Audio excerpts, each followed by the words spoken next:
50 ఏళ్ల క్రితం వెలిసిన కాలనీ. అందులో పనిగిరి ఈ కాలనీలో సాయిబాబా ఆలయాన్ని చుట్టుముట్టి కొన్ని వందల మంది ఇక్కడ 40 ఏళ్ల క్రితం 50 ఏళ్ల క్రితం జాగాలు కొనుక్కొని ఇల్లు కట్టుకున్నారు. ఈమె పేరు ధనలక్ష్మి. ఈమె ఇంటికి పోయి నీవు కనుక ఖాళీ చేయకపోతే డోజర్లు పెట్టి సామాన్లతో సహా ఉంచేస్తాం, మీరు ఏమీ చేయలేరు, ఈ ఈ మాత్రం డబుల్ బెడ్రూమ్ కూడా ఇవ్వం మేము, నీ దిక్కున్న కాడ చెప్పుకోపో అనే మాటలు, అధికారులు మాట్లాడే మాటలు. ఆమె ఆ భయానికి అలా ఆటోలో సామాన్లన్నీ కూడా చదువుకుంటాను. ఎవరైతే నంగనాచి మాటలు మాట్లాడుకుంటూ మేము కూలగొట్టడానికి వస్తలేము, కేవలం సర్వే కోసమే వస్తున్నాము అని చెప్పి ఆర్డిఎక్స్ రివర్ బెడ్ ఎక్స్ అని చెప్పి రాసుకుంటా ఇవన్నీ అంటే గత 4-5 రోజులుగా ఇవాళ కంటి మీద కొనుక్కులేదు.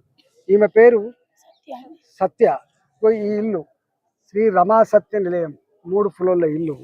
నువ్వు ఖాళీ చేసి బయటకు వస్తే మర్యాదగా నీకు డబుల్ బెడ్రూమ్ ఇస్తాం. ఇది ఈ అధికారులు చెప్తున్నటువంటి మాటలు. ఇవాళ పొన్నం ప్రభాకర్ గారేమో చాలా చిలకపలకు పలుకుతున్నాడు. హైదరాబాద్లో ఏ ఒక్క ఇల్లు కూడా కూలగొట్టేది లేదు, ఏ ఒక్కరి ఇంటికి జోలికి పోయేది లేదని చెప్పి అక్కడ మాట్లాడుతున్నాడు.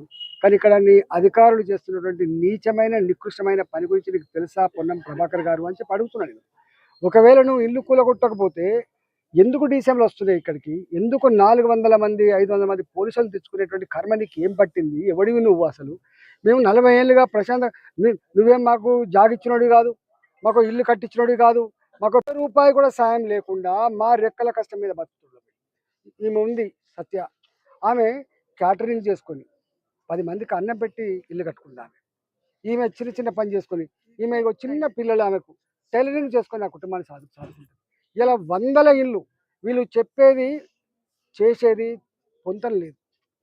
పేరుకేమో మేము పట్టుకునే వస్తున్నాం, నంగనాచి మాటలు మాట్లాడేది బంద్ చేసి మిస్టర్ పొన్నం ప్రభాకర్ నేను అడుగుతున్నా, ప్రజల ప్రజల ఆర్తనాదాలు అర్థమైన తర్వాత అడుగుతున్నా, గుండెలు మండిపోతున్నాయి. ఇవాళ మీరు అక్కడ సచివాలయంలో కూర్చొని మీరు మంత్రులు కావచ్చు గాక, కానీ మీరు వచ్చి చూడండి. మీరు కన్నులున్న కబోదుల్లాగా నీ ముఖ్యమంత్రి చెప్పి రాసిచ్చేటువంటి స్పీచ్లు మాట్లాడి మీకు మీరుగా మోసం చేసుకోకండి, ప్రజలకు ద్రోహం చేసే ప్రయత్నం చేయకండి.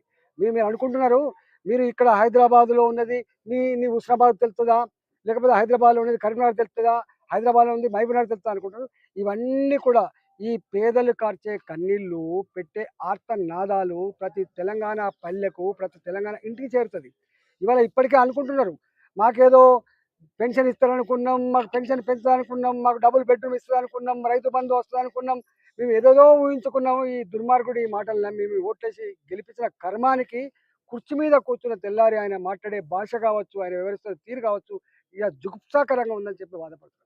ఒక ముఖ్యమంత్రిగా మేము ఊహించుకోలేకపోతున్నాం, సిగ్గుపడుతున్నామని చెప్పి మాట్లాడుతున్నాం. మిస్టర్ రేవంత్ రెడ్డిని అడుగుతున్నా, నువ్వు ఇక్కడ ఈ మూసీ ప్రక్షాళన ఏదో అంటున్నావు, మూసీ ప్రక్షాళన ఎట్లా చేస్తావు, ఎన్ని పైసలు ఖర్చు పెడతావు, ఎక్కడి నుంచి వెళ్ళి తీసుకుపోతావు, ఒక రోడ్ మ్యాప్ ఉన్నదా మీకు?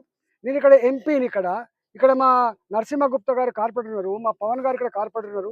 ఏమన్నా ఒక్కనాడైనా ఇక్కడ కార్పొరేటర్ని పిలిచో, లేకపోతే ఇక్కడ ఉన్నటువంటి కాలనీ వాసులను పిలిచో, లేకపోతే సంఘ పెద్దలను పిలిచి మాట్లాడినవాను? మాట్లాడకుండానే వచ్చి అంటే దొంగల్లాగానే శనివారం ఆదివారం ఎందుకు వస్తున్నారు?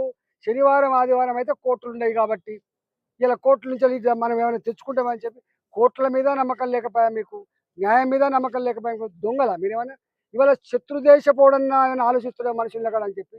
కానీ ఇక్కడ అంతకంటే దౌర్జన్యంగా చేస్తున్నారు.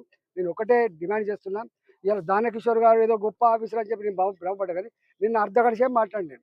అర్ధగంట సేపు మాట్లాడుతున్నప్పుడు ఆయన మాట్లాడే మాట ఏంటంటే, ఏ ఒక్క ఇల్లు కూడా కూలగొట్టము, ఏ ఒక్క కుటుంబానికి కూడా ఇబ్బంది కలిగించము, వాళ్ళంతా వాళ్ళే ముందుకొచ్చట ఖాళీ చేస్తామని చెప్తున్నాడా.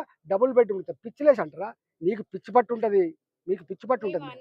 మీరు ఈ ప్రజలు అంటారా ఈమె ఏడ్చుకుంటే? ఒకవేళ నిజంగానే ఆమె ఇక్కడ కాల్ చేసి పోయేది ఉంటే ఎందుకు కన్నీళ్ళు పెడుతుంది ఆమె? ఎందుకు పోతుంది అలా?